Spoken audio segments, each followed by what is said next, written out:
Guys and welcome back to my channel.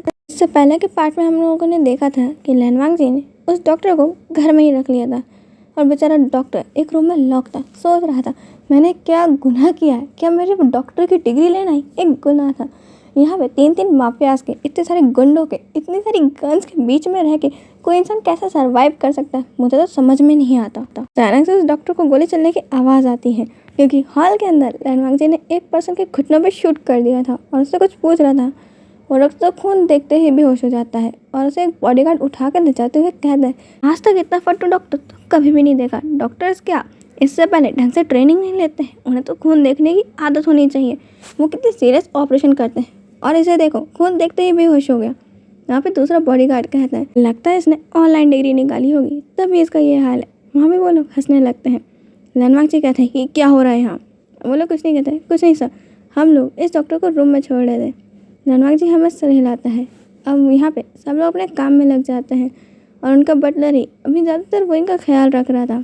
इनको यहाँ पे होश एक हफ्ते से नहीं आया था और अब तो लैनवांग जी को लग रहा था कहीं ये कोमा में तो नहीं चला गया ना। और वो सब लोग उनके पास बैठ के यही डिसाइड कर रहे थे कहीं डॉक्टर पागल तो नहीं है। मैं सच कह रहा हूँ, मैं आप लोगों से झूठ क्यों ही कहूँगा, मैं सच कह रहा हूँ, इन्हें कुछ दिनों में होश आ जाएगा। लैनकुरन कहते, तुमने भी ये पहले भी कहा था, एक हफ्ता हो गया, ऐसे कौन से कुछ दिन है जो ख़त्म ही नहीं हो रहे। वो डॉक्टर कहता है, सर उन्हें ट्रॉमा बहुत ज़्यादा लगा है और इससे पहले भी वो इंजर्ड थे तो इंजरीज को हील होने में थोड़ा टाइम लगेगा। यहाँ पे ये सब लोग अभी यही बातें कर रहे थे कि तभी विंग होश आने लगता है। विंग वैसे उठता है जैसे कोई इंसान सो के उठ रहा हो। वो बड़े मज़े से अंगड़ाई रहते हुए उठता है और अपनी आंखें खोलता है। उठता देख के लैनकुरन उसके पास जाते हैं, हे बच्चे क्या तुम ठीक हो। लैनकुरन कहते हैं, हे डॉक्टर जल्दी आओ इसे चेक करो। यहाँ पे अब वो डॉक्टर आंखें विंग को चेक करने लगता है। विंग कुछ नहीं बोल रहा था, बस आंखों को ब्लिंक करते हुए इन सबको देख रहा था। यहाँ पे वो डॉक्टर कहता है, थैंक गॉड ये ठीक है, क्या मैं जाऊँ, मेरे घर में मेरी बूढ़ी माँ है, मेरे को उसका ख्याल रखना पड़ता है। अब लैनकुरन कुछ कहते हैं उससे पहले वो लैनकुरन को हक कर लेता है, पानी फेस के साथ कहता है मम्मा। वो डॉक्टर को पहले शौक लगता है और उसे फिर हंसी आ रही थी क्योंकि ये माफिया किंग दी लैनकुरन, ऊपर से वो अल्फा और उन्हें कोई इंसान मम्मा कह रहा है, ये कितनी बड़ी बात है। यहाँ पे लैनकुरन उसकी तरफ देखते हैं, वो चुप हो जाता है और अब वो को अपने आप से दूर करने की कोशिश करते हैं पर वो दूर होता ही नहीं है। हे बच्चे मैं तुम्हारी मम्मा नहीं हूँ, समझे कि नहीं। यहाँ पे वो अब लैनकुरन से थोड़ा दूर हटता है। यहाँ पे कुछ ढूंढ रहा था क्योंकि उसे भूख लगी थी, उसे कुछ भी नहीं मिलता तो लैनकुरन का अंगूठा लेके ही चूसने लग जाता है। वो लैनकुरन को अंगूठे को ऐसे खाने लगता है जैसे उसे वो कोई खाना लग रहा हो। लैनकुरन कहता है, हे बच्चे ये तुम्हारा कोई खाना नहीं है, अगर तुम्हें खाना चाहिए तो सीधे सीधे बोल दो ना। लैनकुरन खाना मंगवाते हैं पर वो जिस तरीके से चम्मच पकड़ता है ना, ऐसा लग रहा था वो किसी का मर्डर करने के लिए चाकू पकड़ रहा है। लैनकुरन के बहुत सिखाने के बाद भी विंग जब स्पून पकड़ना नहीं सीखता है तो लैनकुरन को अपने ही हाथ पे खिलाना पड़ता है। तो विंग के फूड खाने के बाद विंग तो अब शांति से लैनकुरन का हाथ पकड़ के वापस सो जाता है। और यहाँ अब ये तीनों अल्फाज उस डॉक्टर को लेकर एक रूम में आ जाते हैं। लैनकुरन पहले उस डॉक्टर को खूब अच्छे से पीटते हैं और फिर कहते हैं, ये तुम्हारी गलती है कि वो ओमेगा मुझे अपनी मम्मा कह रहा है, पेशेंट को भी तुम ढंग से ठीक नहीं कर पाए, कैसे डॉक्टर हो तुम। यहाँ पे वो डॉक्टर कहता है, सर पर इसमें मेरी क्या गलती है, यहाँ पे उसकी मेंटल हेल्थ पे असर पड़ा है, मुझे क्या मालूम था। अब उसे खींच के थप्पड़ मारते, बेशरम डॉक्टर हो अरे तुम तो। यहाँ पे तुम्हें नहीं मालूम होगा तो किससे मालूम होगा, हमें मालूम होगा, डॉक्टर हम हैं या फिर तुम हो। वो डॉक्टर अपने गाल पे हाथ रखते हुए कहता है कि मैं हूँ। यहाँ पे लैनवांग जी एक और चाटा मारता है और उसके मुँह के अंदर ही गन रख देता है, तो फिर तुमने हमें पहले क्यों नहीं बताया। बेचारा डॉक्टर मन में सोच रहा था, मुझे सपना थोड़ी ना आएगा, अगर पेशेंट होश में ही नहीं आएगा मेरे मन से थोड़ी ना कहूँगा कि उसके दिमाग में कोई असर पड़ने वाला। और मेरे को क्या मालूम था कि वो इतना छोटा बच्चा बन जाएगा कि वो लैनकुरन जैसे माफिया को अपनी मम्मा कहेगा। कहावत होती है कि दोनों हाथ घी में और मुँह कढ़ाई में, यहाँ भी उसकी वैसी ही हालत थी कि दोनों हाथ तेल के अंदर उबलते हुए और सर ना लैनवांग जी के चरणों में, जो कटने में बिल्कुल देर नहीं लगाने वाला। आता है और डोर को नॉक करता है। वो लोग डोर खोलने को बॉडीगार्ड को इशारा करते हैं। अब वो डोर खोलता है। बटलर कहता है, सर वो बच्चा जो है वो बहुत रो रहा है और किसी की बात नहीं सुन रहा है, उसने अपने कमरे में पूरी तबाही मचा के रखी हुई है। यहाँ पर लैनकुरन कहते हैं, उफ ये एक और नई मुसीबत है। अब वो वहाँ जाते हैं तो देखते हैं विंग ने यहाँ पर सारी चीज़ें तोड़ फोड़ करके रखी हुई है। ऊपर से वो बेड के ऊपर से पिलोस के अंदर से रुई निकाल के सबके ऊपर फेंक रहा है और रोए जा रहा है। जैसे ही लैन कुरैन को देखता है वो शांत हो जाता है और उनके पास आते ही उन्हें हक कर लेता है और मम्मा मम्मा कहने लगता है। लैन कुरैन को अब थोड़ा गुस्सा भी आ रहा था, पर इस समय उन्हें इस बच्चे को शांत कराना था क्योंकि इसने उनकी जान बचाई थी। कुरैन को आता तो नहीं किसी को शांत कैसे कराया जाता है। वो इधर उधर देख रहे थे उन मेट्स की तरफ ताकि उन्हें कोई तो बताए कि अब करना क्या है। यहाँ पे अब कोई तो कुछ बोल ही नहीं पाती। लैन कुरैन अपना हाथ विंग के सर पर ले जाते हैं और उसे सहलाते हैं और उसे शांत कराते हैं। ये शांत होने के बाद पूछते हैं तुम्हारा नाम क्या है। वही उनकी तरफ देखने लगता है और फिर से मामा कह देता है। लैन कुरैन पूछते हैं तुम कहाँ से आए हो, कौन हो, तो क्या तुम्हें कुछ मालूम है। वही इसका भी कोई जवाब नहीं देता, सिर्फ उन्हीं की तरफ देखते रहता है। लैन कुरैन कहते हैं लगता है इसके माइंड पे बहुत ज़्यादा ही असर पड़ा है इस चीज़ का।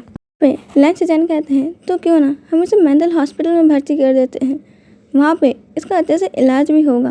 यहाँ पे लैन कुरैन कहते हैं वो पागल नहीं हुआ है, सिर्फ उसने अपनी मेमोरी लॉस करी है। यहाँ पे लैन वांगजी कहता है तो ठीक है, हम एक काम करते हैं, इसे हॉस्पिटल में हॉस्पिटलाइज कर देते हैं, इसका सारा खर्चा हम उठाएंगे। लैन कुरैन कहता है कोई ज़रूरत नहीं है, उसने मेरी जान बचाई है, इसलिए जब तक ये ठीक नहीं हो जाता ये यहीं रहने वाला है। बटलर मिंग आपको यहाँ पे अब इसका ख्याल रखना होगा। वो हमें सर हिलाता है। यहाँ पे लैन वांगजी को अभी भी लग रहा था कि हो सकता है ये उसके दूसरे जो माफिया ग्रुप है जिनसे उनकी लड़ाई चलती है उनका भेजा हुआ कोई स्पाई हो जो नाटक कर रहा है। ये लैन वांगजी एक और डॉक्टर को बुलाता है और उसे वहीं का चेकअप कराता है। जब वो भी डॉक्टर सेम ही चीज़ कहता है तब इन लोगों को विश्वास होता है कि सच में वहीं ने अपनी मेमोरी खो दी है। लैन कुरैन को बहुत बुरा लगता है कि इस बच्चे ने यह भी कितना छोटा सा है और इसने उनकी जान बचाते बचाते अपनी याददाश्त खो दी। अभी चचन को भी अब इसके लिए बुरा लग रहा था कि अभी इस ओमेगा को कुछ भी नहीं मालूम है और अभी तो ये न्यूबॉर्न बेबी की तरह बिल्कुल मासूम है और अगर इसी तरीके से हमने इसे कहीं पे भी छोड़ा तो इसके साथ कुछ भी हो सकता है। वो कहता है अंकल हमें इसे यहीं रख लेना चाहिए, यहाँ पे हम सब इसका अच्छे से ख्याल भी रख सकेंगे। लैन वांगजी कहता है ठीक है, तो आप लोग डिस्कस कर लीजिए आपको इसके साथ क्या करना है, अब मैं जा रहा हूँ, मुझे ऑफिस में बहुत काम है। लैन वांगजी वहाँ से जाने लगता है तो वही उसका हाथ पकड़ लेता है। वांगजी कहता है कि क्या है, पर वही कुछ कहता नहीं है, सिर्फ उसका तरफ देख रहा था। लैन वांगजी कहता है अगर कुछ कहना नहीं है तो हाथ छोड़ो मेरा। लैन वांगजी ये थोड़ा सा गुस्से में और ऊंची आवाज़ में कहता है, पर वो तब भी उसकी तरफ स्माइल कर रहा था और उसी की तरफ देखे जा रहा था। लैन वांगजी इसमें थोड़ा सा शौक था क्योंकि यहाँ पे उसके कोल्ड फेस को देख के तो कोई उसे नज़रें मिला के बात नहीं कर पाता और इतनी सी ऊंची आवाज़ सुन के वो लोग तो डर के मारे कपकपाने लगते हैं। और इसे देखो ये तो मेरी आंखों में आंखें डाल के बातें कर रहा है, ऊपर से हंस भी रहा है। यहाँ पे अब लैन चचेन उनका हाथ पकड़ते हैं और कहते हैं तुम ना अपने साथ खेलना, तुम्हें मालूम है हम लोग यहाँ पे बहुत सारी चीज़ें कर सकते हैं। वो अब लैन वांगजी का हाथ छोड़ देता है, लैन चचेन की तरफ देखने लगता है। लैन चचेन उसे कई सारी चीज़ें बताते हैं, उसके बाद अपना मोबाइल दिखाते हैं जिसमें वो वोइंग को धीरे धीरे बता रहे थे इसे कैसे क्या होता है, पर वोइंग को उस मोबाइल के अंदर का कुछ भी समझ नहीं आ रहा था। लैन कुरैन कहते हैं रहने दो, अभी वो काफ़ी ज़्यादा छोटा है, अभी वो ये सब कुछ समझ नहीं पाएगा। लैन कुरैन कहते हैं आई तो आप यहाँ आराम करो। ऐसे कहकर लैन कुरैन उस रूम से जाने लगते हैं, पर वोइंग भी उनका पीछा कर रहा था। वोइंग ने उनके पास शैडो के ऊपर चले जा रहा था, वो कुछ भी नहीं कह रहा था और उनका बस पूरे घर में फॉलो ही करते रहता है। तो वोइंग का शायद रोज का हो गया है, वो सिर्फ एक ही वर्ड बोलता है मामा, और इसे कह के वो बस पूरे दिन लैन कुरैन के पीछे घूमते रहता है। लैन चचेन ने बहुत बार कोशिश करी कि वोइंग उसके अंकल के पीछे छोड़ के उसके आसपास भी कभी घूमे, पर ऐसा होता ही नहीं है। तो लैन चचेन के पास लैन कुरैन रहते हैं, वोइंग वहाँ रहता है, उसके बाद वोइंग गायब। अब लैन चचेन को बहुत बुरा लगता है क्योंकि यहाँ वोइंग इतना प्यारा और इतना क्यूट सा है, बिल्कुल उनके लिटिल ब्रदर की तरह। वो हमेशा अपने लिटिल ब्रदर को ऐसे ही देखना चाहते थे, एक क्यूट सा और बेबी की तरह जो हमेशा अपनी मामा के पीछे भागता रहे। और यहाँ वो लैन कुरैन के पीछे भागता रहता है और सिर्फ मामा कहता है। यहाँ पर लैन चचेन तो वोइंग के लिए ढेर सारे सॉफ्ट टॉयज़ लाए थे, शायद इसके बाद वोइंग उनके पास आए, पर वोइंग टॉयज़ लेके अपनी मामा यानी कि लैन कुरैन के पास जाके उनको दे देता है सारी टॉयज़। लैन चचेन का मुँह ही फूल जाता है, ये क्या, मैंने इतनी कोशिश कर ली पर यहाँ पे आइंग तो मुझसे बात तक नहीं करता, उसने आज तक मुझसे एक भी वर्ड नहीं कहा है। यहाँ पे लैन कुरैन कहते हैं चचेन तुम्हारा ट्राई काफ़ी अच्छा था, पर उसे मामा वर्ड के सिवा मुझे लगता है अभी तक कुछ आया ही नहीं है। लैन चचेन कहता है तो ठीक है, मैं अब उससे बोलना सिखाऊंगा। और वो अब पीछे लग जाते हैं वो इनको गगा बुलवाने के कि वो गगा या फिर बिग ब्रदर तो बोल ही रहे, पर वो सिर्फ एक ही चीज़ बोलते हैं, मामा। और जैसे ही लैंड कहते हैं तुम सच में पागल हो गए हो, मुझे तो पहले लगता था मेरे अंकल सबसे बड़े पागल हैं, बट नहीं, वो तुम हो। मैं तुम्हें कब से सिखा रहा हूँ, इतनी देर में तुम्हें बिल्ली को म्याऊं की जगह भाव भाव करना सिखाता ना, वो सीख जाती है। ये उस रूम के अंदर लैंडमार्क जी लैंड एंटर करते हैं। वो ही यहाँ पे लैंड को देख के अब लैंचन की बात बोलने लगता है कि पहले मुझे लगता था कि मेरे अंकल ही सबसे बड़े पागल के, पर नहीं, वो तुम हो। अगर मैं इतनी देर में किसी बिल्ली को म्याऊं की जगह भाव करना सिखाता ना तो वो सीख जाती। यहाँ पे ये बात सुन के लैंड अब लैंचन की तरफ घूरने लगते हैं। तुम ये सिखा रहे हो मेरे आइंग को, बेचारा मेरा आइंग, पता नहीं उसका क्या होगा। यहाँ पे लैंड अब वोइंग को अपने पास कर लेते हैं कि और बताओ गगा ने क्या सिखाया। वोइंग यहाँ पे अब कहते हैं गगा ने कहा आपसे सबसे बड़ा पागल हूँ। यहाँ पे लैंचन को सबसे बड़ा शौक लगता है कि वो इतनी देर से गगा बुलाना चाह रहा था, वो इसने बोला नहीं और इसने एक बार थोड़े से गलत शब्दों का प्रयोग कर लिया। वोइंग ने यहाँ पे झट से उसके अंकल को बता दिया। लैंड कहते हैं चिचन, मुझे तुमसे ये उम्मीद नहीं थी, और तुम बच्चे को ये क्या सिखा रहे हो।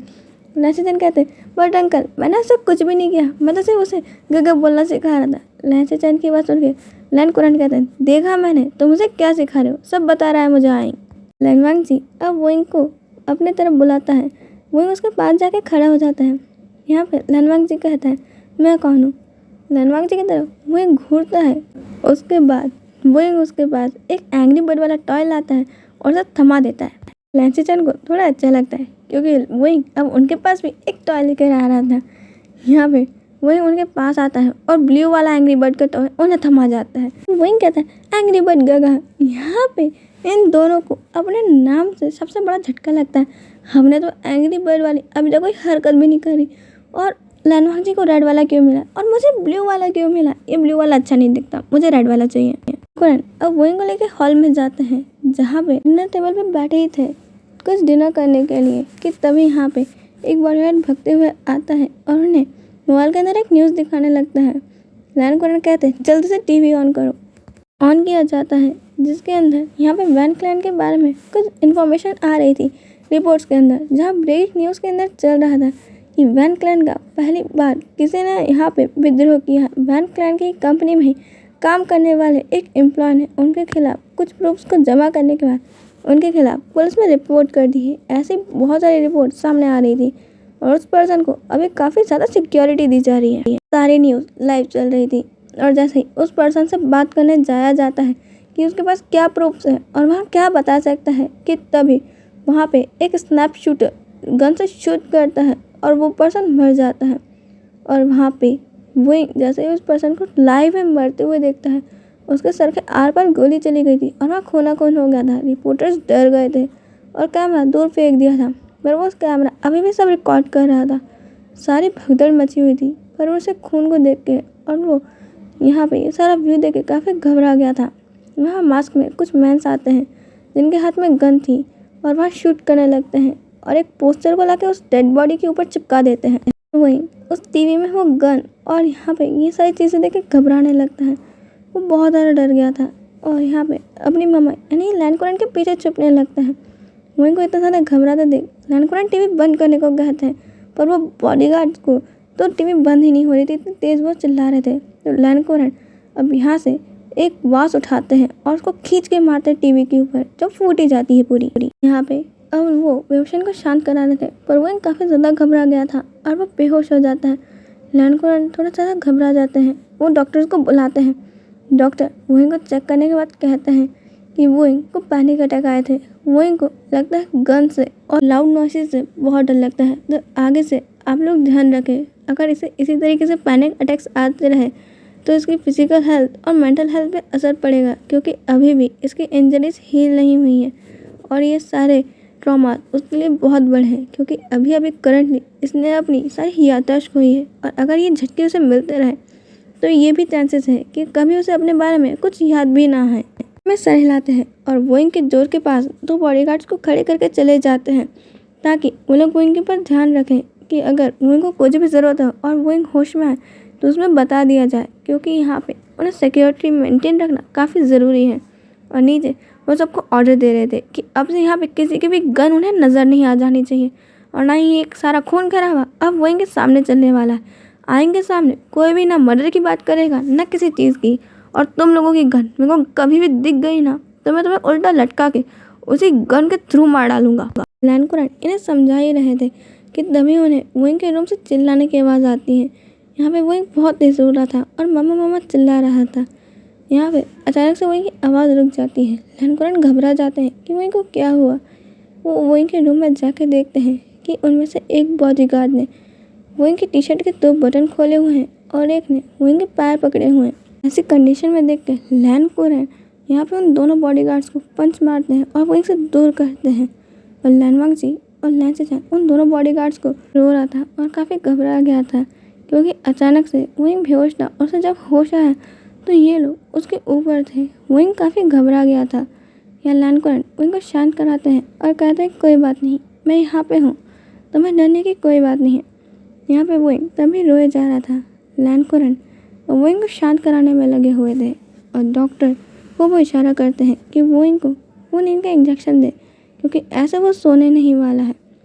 डॉक्टर अब चुपचाप से वहीं को इंजेक्शन दे तो देता है, पर तभी वहीं काफ़ी रो रहा था। और वहीं के सोने के बाद लैन कुरैन इस रूम के बाहर अपने बटलर को खड़ा करके जाता है, जिसे उन्हें सबसे ज़्यादा भरोसा है। इसके बाद वो नीचे अपने बेसमेंट में जाते हैं। हाँ, लैन वांगजी और लैन चेचन ने उन दोनों बॉडीगार्ड्स को चेन्स में बांधा हुआ था। लैन चेचन जाते हैं और देखते हुए चिल्लाते हुए कहते हैं, तुम्हारी हिम्मत कैसे हुई आई के ऊपर गंदी नज़र डालने की और उसे टच करने की? तुमने इन्हीं हाथों से उसे टच किया था, और मैंने तुम्हें उसके प्रोटेक्शन के लिए रखा था, इसलिए नहीं ताकि तुम यहाँ पे उसके साथ कुछ ऐसा करो। वो तो अच्छा है उसे सही टाइम पे होश आ गया, वरना तुम उस बच्चे के साथ क्या करते उसे तो कुछ मालूम भी नहीं है। लैन कुरैन ये कह के ऐसे एक हथियार उठाते हैं और उससे उन दोनों के हाथ काट देते हैं। वो दोनों काफ़ी तेज चिल्ला रहे थे और वो हथकड़ियाँ भी टूट गई थी और वो लोग घुटनों के बल पे थे। वो लोग दर्द में चीख रहे थे और कह रहे थे, बॉस प्लीज़ हमें छोड़ दो, अगली बार से हम ऐसा कुछ नहीं करेंगे। यहाँ पे हमारी फैमिली से प्लीज़ आप उनका तो ख्याल रखिए। कुरैन कहते हैं, फिर तुम्हें भी ख्याल रखना चाहिए था किसी ओमेगा के ऊपर ऐसी गंदी नज़र डालने से पहले। और ये कह के उन्हें मार डालते हैं। और लैन कुरैन चेचन से कहते हैं कि तुम वहीं के लिए 2 अच्छे बॉडीगार्ड्स का हायर करो, जो हमारे सबसे ज़्यादा विश्वास के पात्र हैं, जो वहीं के साथ ऐसी कोई भी हरकत ना करे। यहाँ पे लैन चेचन कहता है कि ठीक है, मैं उन्हें आज ही यहाँ बुला लेता हूँ। आज के लिए इतना ही, हम मिलेंगे नेक्स्ट पार्ट में। बाय।